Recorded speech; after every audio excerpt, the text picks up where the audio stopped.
6-year-old girl or alien? Loch Ness Monster or shark? Join us for this episode of The Edge of Wonder. Welcome to Edge of Wonder. I'm your host, Ben. And I'm Rob. So what do you think is stranger, a 6-year-old child who is only 6 inches tall or an alien who is only 6 inches tall? For those of you who don't know, in 2002, a 6-inch being was found in the Atacama Desert of northern Chile, which seemed to be a tiny mummified alien.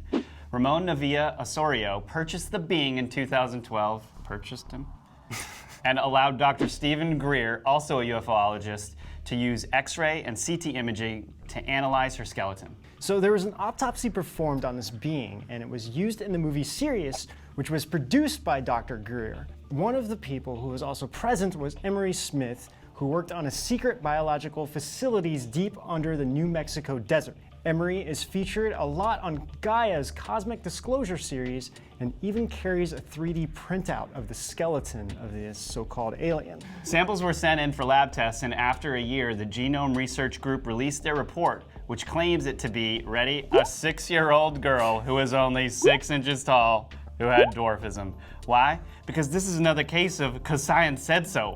And also, don't forget, every mainstream media in the world is reporting on this, from New York Times to National Geographic, but really, no one is asking the question we are asking. For starters, why did they only hire one research group to study this? Also, what was the conditions in which the tests were done? Aside from these questions, it does bring up a really important factor, that they did prove this to be a real and genuine being. I mean, before anyone was wondering if this was a hoax or not. Even though they say it is human, it does prove to be real, which now opens up a whole wide range of questions. Such as, if it is human, why are the bone structures of the skull, eye sockets, nose completely different from us humans? Not only that, but if this was a 6-year-old child, how was she even born, and what did she look like as a fetus? Right. This looks like a fetus. Also, her ribcage is completely different. This is just like super weird. Right. Well, get this. Gary P. Nolan, an immunologist at Stanford University, said to New York Times, "We could tell this was human right away." To me, this is just crazy. How can anyone tell just by looking at this thing that it's obviously human? Seriously, if you're a scientist looking at something that no one has ever seen before, shouldn't you run every test in the book just to make sure? Also, Emery Smith even said on the Disclosure series that whenever he does lab tests or is requesting DNA testing from other sources, he'll use a lot of different companies just to make sure it's accurate.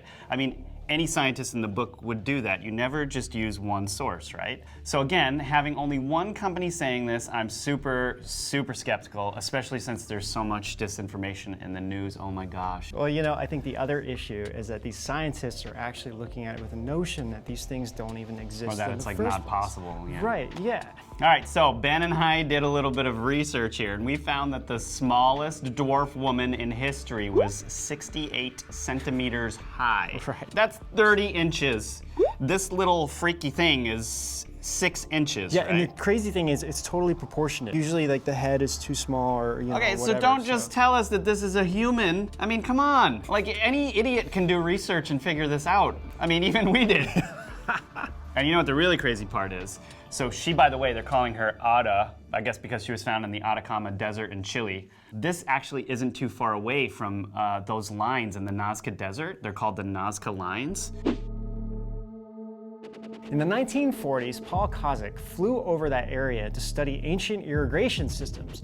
But as he flew over the lines, he realized that one of them was in the shape of a bird. And then he started noticing a lot more of them. Okay, so these lines are over 2,000 years old, and to this day, no one even knows what they're for. There's even a runway which is built on top of a mountain, so many ufologists claim that a spacecraft landed there a long time ago. Mm-hmm. So I did hear a theory that it's possible that a small alien craft might have just kind of hovered around the area. Maybe somebody saw it, like one of the local village people or whatever, because they're so superstitious. Maybe they wanted these lines drawn and they started creating all these images of things all over the grounds for their so-called gods. I'm just saying I've never heard this part of the story before, and this is one possibility of why they're there. The other awesome thing are those ancient Inca stones. You know about those stones? Yeah, yeah. Okay, so of course, if you read Fakepedia, you'll read that these stones are all hoaxes. But think about it, there are over 11,000 stones that have been found to date depicting dinosaurs, people with telescopes, watching shooting stars, people riding dinosaurs, spaceships, and even aliens. You know, I just love the fact that we're calling it Wikipedia. Let's just say that from now on every time we Don't get me refer to started. That's a whole Wikipedia. episode in and of itself, seriously. Some say that these stones were engraved over 30,000 years ago. And so when you take this combined with the Nazca lines and now Ata, I mean, come on, if this doesn't make one question life and what we're being told, I don't know what much else will. I think for our human race to make a leap forward in our understanding of life and the universe, we have to not just blindly believe whatever the mainstream narrative is and seriously search outside the box. All right, so yeah, moving on.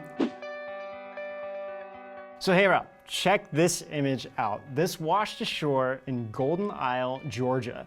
Jeff Warren from Waycross, Georgia stumbled upon this sea creature after going boating with his son. Well, Ben, I could tell this was a human right away. So true. So a Fox report said Dan Ash, director of the Fish and Wildlife Service, told Action New Jax that a basking shark can look like that and has a long neck and a tiny head. Oh my gosh.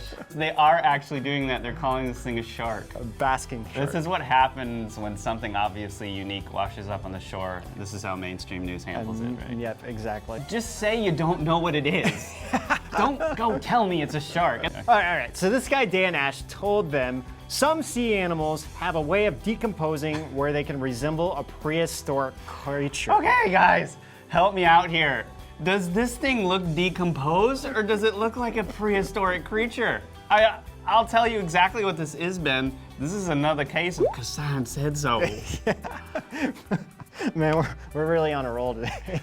So this news report is actually a bit unique because it was covered by a few mainstream media outlets like Newsweek and Fox News. Okay, I'm going with real on this one. That thing doesn't look like special effects to me, right? Coupled with the story of how it was found, I actually think this is legit. But what do you guys think? Is this real or fake? Ben, what do you think? What do I think? Well, this is what I think. Hashtag Nessie forever, right here. Nerd alert! Oh my gosh. Yeah, notice the difference between shirts here. I have a dude punching a bear in the face. He's got a Loch Ness Monster on his. But what do you guys think, real or fake? Comment below and let us know what you think. Also guys, don't forget to hit like and subscribe. We could really use your support. Until then, we'll see you guys out On the edge.